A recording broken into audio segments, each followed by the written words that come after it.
My parents made me work and pay for everything while buying my sister an apartment when they called me a failure. I finally walked out and watched years of favoritism come crashing down on them. I, 25 male, landed my first job when I was 17, working the night shift at this sketchy gas station on the edge of town. Nothing special about it, just your typical fluorescent-lit hellhole where I had to deal with drunk people at 2 a.m. and clean up mysterious fluids in the bathroom. But I didn't have much choice in the matter. See, my parents made it crystal clear if you want to go to college, you're going to have to help pay for it. Not a suggestion, straight-up expectation. I wasn't even sure college was my thing, you know. Didn't have dreams of becoming a doctor, a lawyer, or whatever image my parents had cooked up in their heads. But what I wanted never really mattered much in our house. What mattered was their vision. They wanted a son they could brag about at those boring family get-togethers. Oh, Marcus just got accepted to blah blah university and all that crap. So I picked up every single shift they threw at me, nights, weekends, holidays. It didn't matter. I was that guy who'd cover for anyone. My social life is practically non-existent, like this one time my buddy Derek was having this massive 18th birthday party. Everyone was going, but nope, I was stuck selling cigarettes to the same 5 locals and watching truckers microwave those disgusting burritos that smell like feet all, so I could scrape together enough for tuition. Eventually, I managed to save enough to cover my first semester at the local university. Wasn't some fancy Ivy League place with manicured lawns and stone buildings, but I figured it was good enough to keep them off my back for a while. My sister Kay, though, complete opposite story. She's 4 years younger than me, the golden child of the family.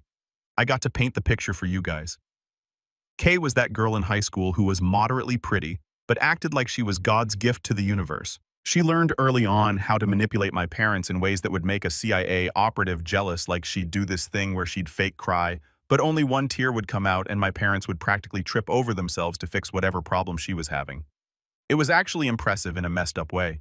While I was getting robbed at gunpoint, yeah, that happened twice, and dealing with creeps hanging around the gas pumps at 3 a.m., she was busy complaining about how boring high school was and how her friends were going to beach houses for spring break. And my parents, they'd bend over backwards to fix every little inconvenience in her life. Didn't like her math tutor. They'd find another one by the end of the week. Wanted the newest iPhone boom latest model without even having to ask twice. It was like watching some bizarre psychology experiment where one kid gets all the rewards and the other gets all the work. I didn't resent Kaylee at first. She was my baby sister and I still felt protective of her despite everything. But as time went on, it became painfully obvious my parents didn't just love her more, they straight up idolized her. They'd sit around at dinner dissecting her minor accomplishments like she just cured cancer, while my 12-hour shifts and decent grades barely registered as conversation topics. Let me give you an example of the K worship in our house. When she was 16, she got cast as a background character in the school play, literally had 2 lines. My parents invited the entire extended family over for a celebratory dinner, made a goddamn 3-course meal, and bought her flowers. Meanwhile, when I made Dean's List while working 35 hours a week, my dad nodded and said, "That's what you're supposed to do. That stuff stings, you know. Every dude I've told this story to gets it immediately. You know that feeling when you're busting your ass and nobody gives a darn, but someone else gets praised for doing the bare minimum." That was my entire childhood. There was this one summer where I worked doubles at the gas station because the AC in our house broke and we needed to get it fixed before August. Our town regularly hits 95+ degrees. I handed over every paycheck to my dad. When we finally got the new unit installed, guess who got credit at the next family BBQ? Darn Kay, because she helped pick out the most energy-efficient model. I'm not even making this stuff up. By the time I started college, I was used to the dynamic. I was the workhorse, Kay was the princess. I'd given up trying to compete for their attention because it was crystal clear I'd never win. Don't get me wrong, Kay could be cool sometimes when it was just the 2 of us hanging out playing video games or whatever. She was just a normal kid.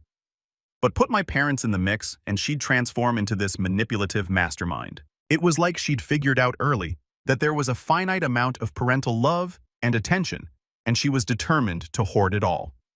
The gas station job was soul-crushing BTW. People treat you like absolute garbage when you're behind that counter, like I'm somehow personally responsible for cigarette prices or the fact that the slushy machine is broken again. I've been called every name in the book, had drinks thrown at me, and once had to clean up after a dude who decided our bathroom floor was the perfect place to demonstrate the after effects of truck stop sushi. But I stuck with it because what choice did I have? Dad made it clear no job, no college fund contribution. And their contribution was basically letting me live at home rent-free. Everything else, tuition books, car insurance, that was on me. Meanwhile, Kaylee's future was discussed like she was choosing between Harvard and Yale, when in reality she was a solid C student who was more interested in her Instagram following than academics. My parents started a separate college fund for her when she was like 10. 10. I didn't even know college funds were a thing until I was filling out FAFSA forms myself. I guess what I'm trying to say is that the pattern was established early. I wasn't just imagining the favoritism. It was blatant, consistent, and soul-crushing. Every kid probably thinks their sibling gets special treatment sometimes, but this was next level. This was, we will sacrifice our retirement for Kay while Marcus figures his own stuff out level of disparity. Anyway, by the time Kaylee graduated high school, I was already 2 years deep into college, drowning in coursework, and now working at a warehouse on top of weekend shifts at the gas station. My parents constantly nagged me about focusing more on school, saying crap like, "You're not getting any younger, and what's your plan if you don't graduate soon?" Like they couldn't see I was killing myself trying to balance everything. The warehouse gig was brutal, but it paid better than the gas station. Instead of dealing with meth heads trying to steal Red Bull at 3 a.m., I was now throwing around 50-pound boxes for 10 hours straight. My back felt like it was 80 years old, but whatever money is money when you're paying your own way through school. Kaylee's college prep was a whole different universe. She picked some private university an hour away, not because of the academics or anything practical, but because, get this, she thought the campus was cute and they had good parties. Money wasn't even something she had to think about. My parents covered everything, like seriously everything tuition covered, textbooks covered, meal plan with unlimited access. Yup, new laptop for homework, brand new MacBook Pro top specs. Meanwhile, I was still using this refurbished Dell that sounded like a jet engine whenever I opened more than 2 browser tabs. But the tuition wasn't what broke me. It was something bigger. One evening after an absolutely brutal 12-hour warehouse shift where I'd nearly gotten crushed by a forklift, I dragged myself home exhausted. All I wanted was a shower and maybe some leftovers before passing out. Instead, I walk in to find my parents sitting at the kitchen table with Kay, all of them practically glowing with excitement. "We have some exciting news!" My mom chirped, her voice all sunshine and rainbows. They'd bought Kay an apartment, not rented, bought a whole-ass apartment. "It's just a small place near campus," my dad added, like that somehow made it less insane, so she doesn't have to deal with noisy neighbors or cramped dorm rooms. I couldn't even form words. I was still living at home because rent was completely out of the question for me. Every single dollar I earned went straight to tuition, textbooks, and gas money. I was driving a 1998 Honda Civic that broke down at least once a month, and they just casually dropped probably $200,000 on an apartment for my sister. And Kay, she wasn't even grateful. She actually wrinkled her nose and said, "It's nice, I guess, but the kitchen's kind of small." I lost it. "Are you serious? They just bought you an entire apartment and you're complaining about the kitchen?" My mother shot me this look that could have frozen hell over. "Don't start, Marcus. This is a big milestone for Kay. You should be happy your sister has a comfortable space to concentrate on her studies." Yeah, right. Kaylee had never held down a job in her life and she didn't give 2 cents about college. She only applied because our parents made her just like they did with me. The difference, Kaylee had the luxury of being openly resentful about it while still getting everything handed to her. I swallowed. My anger went upstairs and slammed my bedroom door. I wanted to scream, to punch something to make them understand how completely unfair this all was. But what was the point? They just dismissed me like always. "You're overreacting, Marcus. Don't be so jealous, Marcus. Why can't you just be happy for your sister, Marcus?" The next morning, I had a 5 a.m. shift at the warehouse.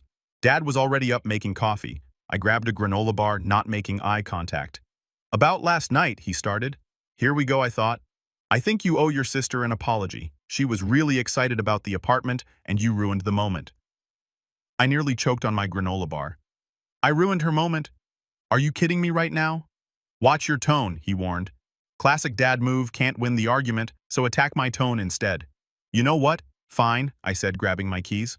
"Tell Kaylee I'm sorry her kitchen isn't big enough in the free apartment she got for doing absolutely nothing." I left before he could respond, slamming the door behind me. Childish, maybe, but I was so darn tired of being the only one expected to be mature and understanding.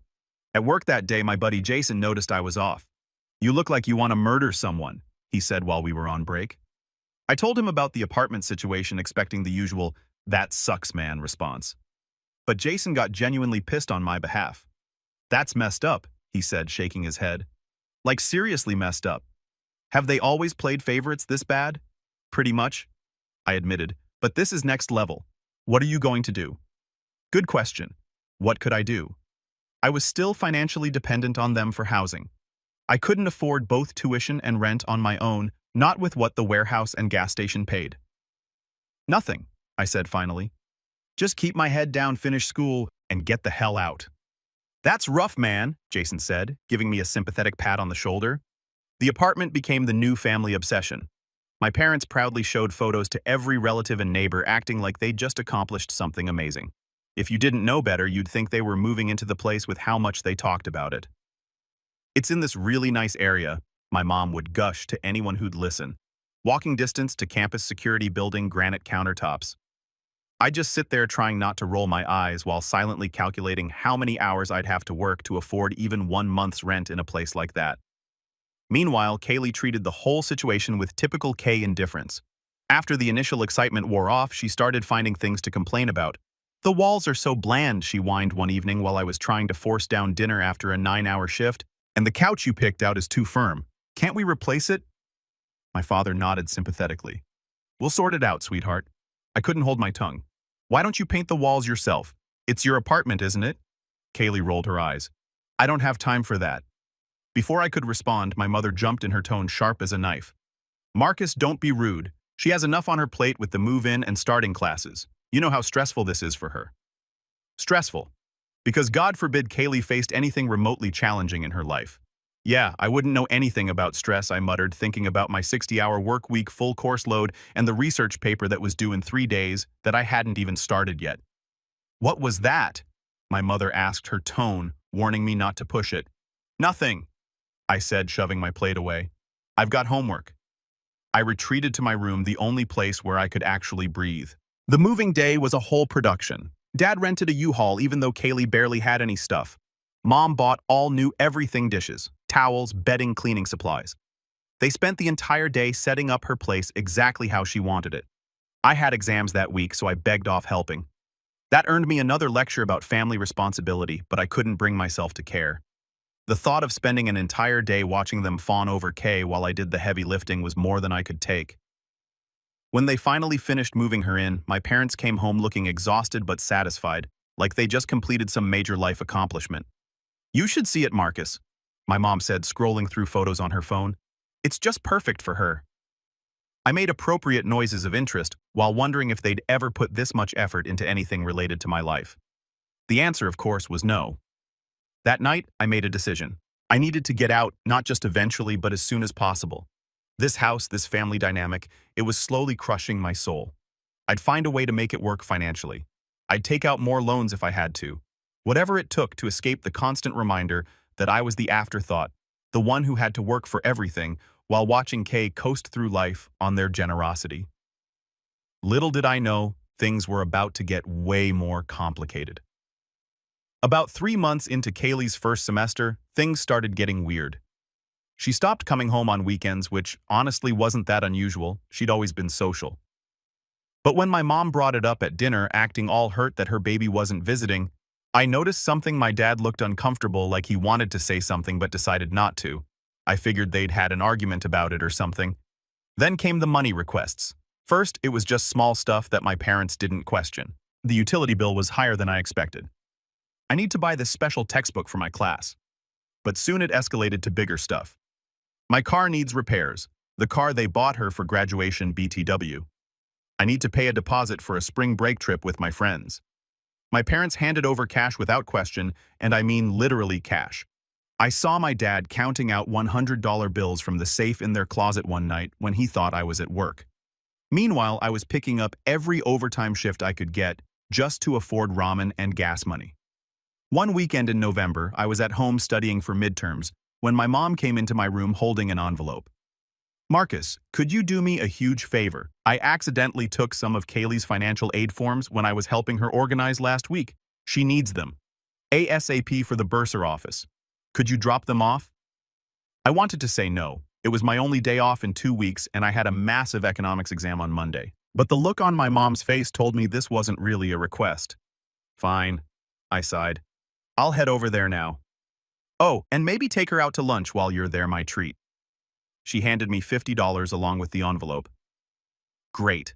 So not only did I have to be a delivery boy now, I had to pretend to want to spend time with my sister. But whatever free food is free food. I tried calling and texting Kaylee to let her know I was coming, but got no response. Typical. She was probably sleeping off a hangover or something. When I got to the apartment, the one my parents had spent their retirement money on, I used the spare key they'd given me for emergencies. The moment I opened the door, I knew something was wrong. First off, the smell hit me like a truckweed cigarettes and something else, something chemical that burned my nostrils. Not just your average college party smell, something worse. The place was trashed, and I don't mean normal messy college student trashed. I mean destroyed. Empty beer cans and pizza boxes littered the living room. The fancy white couch my parents had bought that Kay complained was too firm had burn marks all over it. There were stains on the carpet that I didn't even want to identify. And there passed out on that couch was some stringy-haired dude I'd never seen before. Shirtless, covered in terrible tattoos, skinny to the point of looking sick. He was dead to the world, one arm hanging off the couch, the other clutching a nearly empty bottle of Jack. I heard the shower running and figured Kaylee was in there. I kicked the couch and the guy jolted awake, eyes bloodshot and unfocused. "Who the heck are you?" he slurred. "I'm Kaylee's brother." "Who the heck are you?" I shot back. I'm not a confrontational guy usually, but something about this dude set off every alarm bell in my head. He smirked. "I'm Tyler, her boyfriend." Boyfriend. Kaylee hadn't mentioned any boyfriend. This guy looked at least 25, with badly done tattoos, and now that I could see his arms better, track marks visible on the inside of his elbows. My stomach dropped. "How long have you been staying here?" I asked, looking around at the disaster zone that was supposed to be my sister's study space. "About 2 months," he said casually.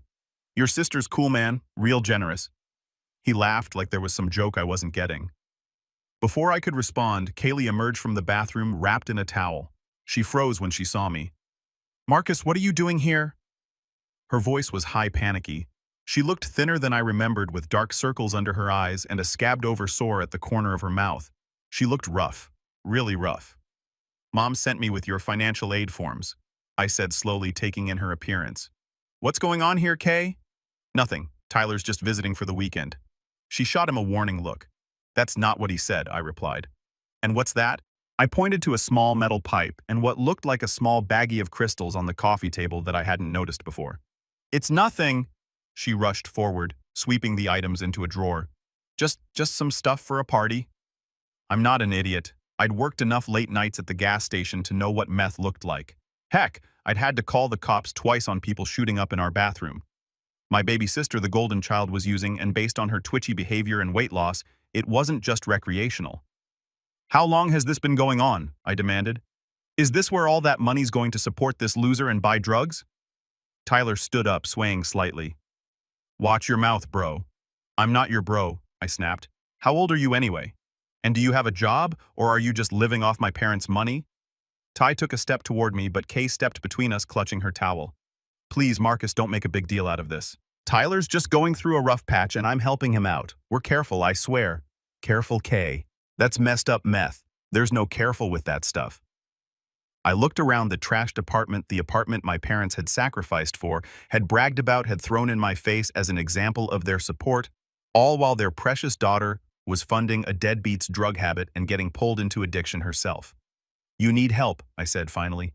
"And Mom and Dad need to know about this." "No!" she shrieked, grabbing my arm. "You can't tell them. They'll kill me. Please, Marcus. I'll clean up. I'll get Tyler to leave. Just please don't tell them." Tyler laughed from the couch. "Baby, you know I'm not going anywhere. We had plans, remember?" He gave me this smug look that made me want to punch him. For a moment, I felt that protective instinct toward my sister, but then I remembered how my parents always favored her while criticizing me for minor things like a B- grade. She dug herself into this. I gave Kaylee 1 week to clean up the apartment and get rid of Tyler, or I'd tell our parents everything. She promised to fix it while Tyler dismissively told me to leave. I warned her about the path she was on before leaving. In the car, I debated whether to tell my parents immediately. Would they even believe me or somehow blame me? Kaylee texted begging me not to tell them, promising to handle it. During the drive home, I kept replaying the scene, the trashed apartment, Tyler's smugness, Kaylee's desperation. At home, Mom asked about Kay. I kept my responses neutral, hiding my discovery. She mentioned sending Kaylee care packages, which reminded me how differently we were treated. I almost laughed thinking about what kind of stress Kaylee was actually dealing with. Over the next few days, I wrestled with what I discovered at Kaylee's apartment, the drugs Tyler, the complete disaster she'd made of the place my parents had bought her. I checked in with her, but her responses were vague. Working on it. Need more time. It's complicated. By day 5, I knew she wasn't going to handle it. I decided to keep quiet for now. Maybe she'd surprise me. Maybe she'd get her stuff together. But deep down, I knew better. Meanwhile, I was drowning in work and school. Between warehouse shifts, gas station weekends, and midterms, I was barely functioning. Something had to give, and unfortunately, it was my economics class. I bombed the midterm complete failure. I knew it was coming, but still seeing that F on my student portal hit hard. I didn't tell my parents right away. What was the point? They had never cared about my struggles before. But then my professor emailed my dad, apparently still listed as my emergency contact. When my dad confronted me, I explained I was working 50+ hours while taking a full course load. "You need to make school a priority," Dad said. "You're wasting time and money." That's when I snapped. All the frustration about Kaylee's apartment came pouring out. "Whose money? Mine. You're not paying my tuition, but you bought Kay a car, and an—" Mom walked in during the argument. "Don't start that again. Your sister is going through a difficult time. You have no idea. You want to know why I failed? I found your precious daughter's apartment trashed with her jobless boyfriend doing meth. That's where your money's been going." They didn't believe me. Dad grabbed his keys and they went to see for themselves. Hours later, they returned, looking devastated. "You were right," Dad admitted. "It's worse than you said." Yet even then they made excuses for her. "This isn't Kaylee's fault. That boyfriend took advantage of her," Mom insisted. "She chose to start using. She chose to let him move in and lie to you." "You don't understand addiction," Dad countered. "She didn't choose this." They focused entirely on getting Kay into rehab, bringing her comforts while I worked double shifts trying to salvage my grade. A month later, Dad confronted me again about my continued academic struggles. "Kaylee has an addiction. The counselor says she was self-medicating. We failed her," Mom explained. "And what about me? I'm exhausted. Her problems matter, mine don't." "Kaylee's situation is medical. Your grades are about effort," Dad said. The injustice hit me hard. She destroys a $200,000 apartment doing meth and gets sympathy. I struggle with one class while working 2 jobs and I'm lazy. Nobody said you're lazy. Kaylee didn't choose her situation. Stop. She absolutely chose this. You've never set boundaries for her. Your sister is fighting for her life and you're making this about you, Dad shouted. "No, you made this about me. You've always expected me to be responsible while never actually supporting me. I'm done trying to earn your approval," I declared. "I'm dropping out." Dad's face turned purple. "You're a failure. Even with her issues, at least she's fighting. You're just quitting." Something inside me broke. My sister was a meth addict who destroyed their apartment, yet I was still the disappointment. That night, I decided to move out rather than drop out immediately. When Dad tried guilt-tripping me the next morning, I challenged him to name one thing they'd done for me, comparable to what they'd done for Kay. "We let you live here rent-free." Wow, bare minimum parenting. Meanwhile, Kay gets everything without consequences. That's different. She's sick, and I've been drowning for years while you make excuses for her. I couldn't take it anymore. I moved out that weekend, found a room in a shared house, switched to part-time status, and changed my major to computer science. For the first time, I was making decisions for myself not to please my parents. Fast forward about 2 years. Life took a major turn. After I moved out, I finished my CS degree with honors, while working both jobs and living in that crappy shared house with 3 random dudes. Eventually, I landed a decent job at a tech startup as a junior developer. For the first time, I was making decent money doing something I actually enjoyed. I upgraded from the shared house to a small 1-bedroom apartment. I also started dating that hot girl named Mia from the UX team at work, and even adopted this weird-looking shelter mutt I named Baxter. Pretty sure he's part lab, part corgi, part who knows what. Things with my family stabilized into what I'd call a distant but functional relationship. We did holidays together and occasional family dinners, but kept conversation superficial. Kaylee went through rehab. She had one relapse about a year later, but seemed to be doing better taking community college classes and working part-time at a coffee shop. My parents seemed humbled by the whole experience. They weren't as blatant about the favoritism anymore, and they actually showed some interest in my career. I think seeing their golden child fall so hard forced them to reassess some things. Then came the phone call that changed everything. It was a random Tuesday evening. I'd just gotten home from work and was about to take Baxter for a walk when Dad called. His voice sounded strained as he asked if we could talk. Turned out they were having financial difficulties. Specifically, the bank was threatening foreclosure on the house. Between Kaylee's rehab costs, which insurance only partially covered the massive loss they took selling her trashed apartment, recouped only about 40% of what they paid, and dipping into retirement taking a second mortgage, they were about 3 months behind on payments. This is where it got rich. Dad asked if I could help them out with about $15,000 to get current on their mortgage plus more for other debts. After years of working at that disgusting gas station, after being told I needed to contribute while Kay got everything handed to her, after finally building my own stable life, they wanted me to bail them out. I'd only been at my job for 8 months. That amount would have wiped out my entire emergency fund and then some. When I asked why Kay couldn't help, Dad got defensive. She's giving what she can, but she's still getting back on her feet. Always the excuses for Kay. After a long talk with Mia and a sleepless night, I drove to my parents' house. They looked hopeful when they saw me clearly expecting a check. Instead, I told them straight up that I wasn't giving them the money. Mom started with the guilt trip, but I cut her off. I explained that bailing them out wouldn't fix the real problem. They'd never learned to live within their means or set proper boundaries. They'd spent decades giving Kay whatever she wanted while expecting me to fend for myself. Now that consequences had finally caught up, they were turning to me, the kid they never supported, to save them. When they tried to argue it wasn't about Kaylee, I pointed out that the foreclosure was happening precisely because they'd overextended themselves for her. I told them I loved them and would help with emotional support or resources, but I wouldn't enable the cycle anymore with cash. It was the hardest thing I'd ever done, but also the most necessary. The fallout was exactly what you'd expect. Mom called crying. Dad sent angry texts accusing me of abandoning family. And Kaylee, who they obviously told, messaged saying I was heartless. For a while I questioned my decision, but Mia reminded me that boundaries aren't heartless. They're healthy. My parents eventually sold the house and moved into a modest 2-bedroom apartment. Dad found a better-paying job with less prestige. Kaylee had to get a roommate and work more hours. They were humbled, but surviving. Our relationship changed permanently after that. There's a distance now that wasn't there before, but it's healthier than the dysfunctional closeness we had. They know I won't be manipulated anymore. While Mia and I got engaged last summer and bought a small house with a decent yard for Baxter, nothing extravagant, but it's ours paid for with money we earned ourselves. Sometimes I look around and can't believe how far I've come from that exhausted kid working night shifts and cleaning up mysterious fluids at the gas station. My chosen family has grown stronger over the years, friends from work, neighbors, Mia's awesome parents who've welcomed me without question.